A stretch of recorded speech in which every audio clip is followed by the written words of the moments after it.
द्वादश अक्षर को जपने वाला ध्रुव, इसे द्वादशाक्षर मंत्र कहा जाता है। हमारे आचार्य लोग भागवत में इसी मंत्र का जप करते रहते हैं।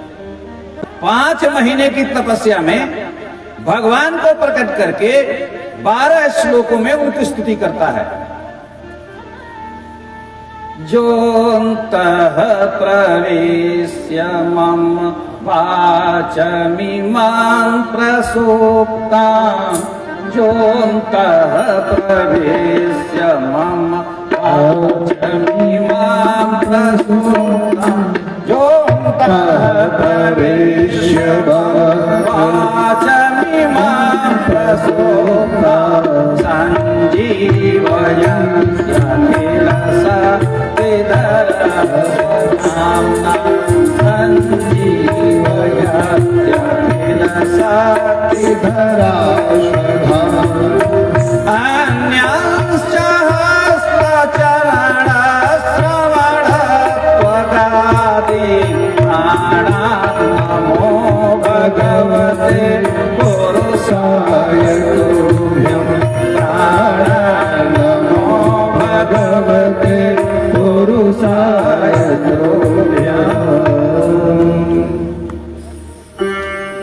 कहता है वाह भगवान, आप शंख से मेरे गाल में स्पर्श कराए, अर्थात मानो आपने सरस्वती को मेरे कंठ में बसा दिया, मेरी सोई हुई वाणी को जगा दिया। जो अंतः प्रविश्य मम वाचाम प्रसुप्ताम संजीवयत अखिल शक्तिधरः, संपूर्ण शक्ति को धारण करने वाले आप हैं। अन्याश्च हस्तचरण श्रवणत्वगादि, अब हमारे हाथ पैर, अरे यहां तक कि त्वक, यह चमड़े भी सब आपकी गीत गाने को। पहले मैं यह सोच रहा था कि कैसे कहूं, क्या कहूं, और अब मैं यह सोच रहा हूं क्या क्या कहूं, कितना कहूं। भगवान आपकी बड़ी कृपा है। भक्ति मोह प्रवहतां त्वयि मे प्रसंगो, भूयादनंत महता मलाशयानां, जेनाञ्जसो बड़मुरुव्यसनं भवाति, नेसे भवद गुण कथा मृतपानमत्तः।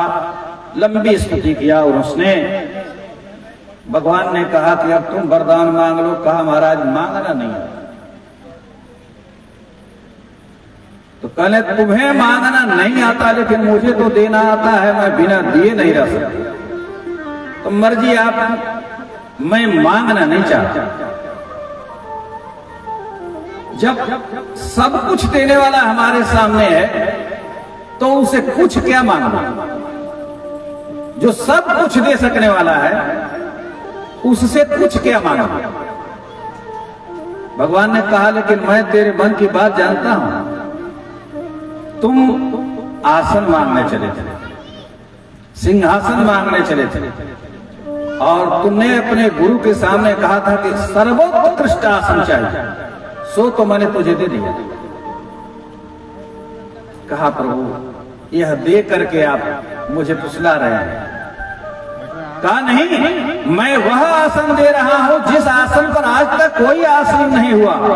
वह केवल और केवल तुम्हारे लिए है, वह सभी लोगों से ऊपर है। और ये संसार के लोग क्या, ऋषि महर्षि जो सिद्ध हो चुके हैं वो तुम्हारी परिक्रमा करते रहेंगे।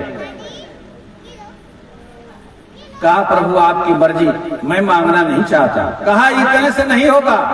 जिस सिंहासन के लिए तुम्हारे पिता ने, तुम्हारी माता ने उस पर से उतार दिया था, चलो वहां के लिए तुम्हारा यह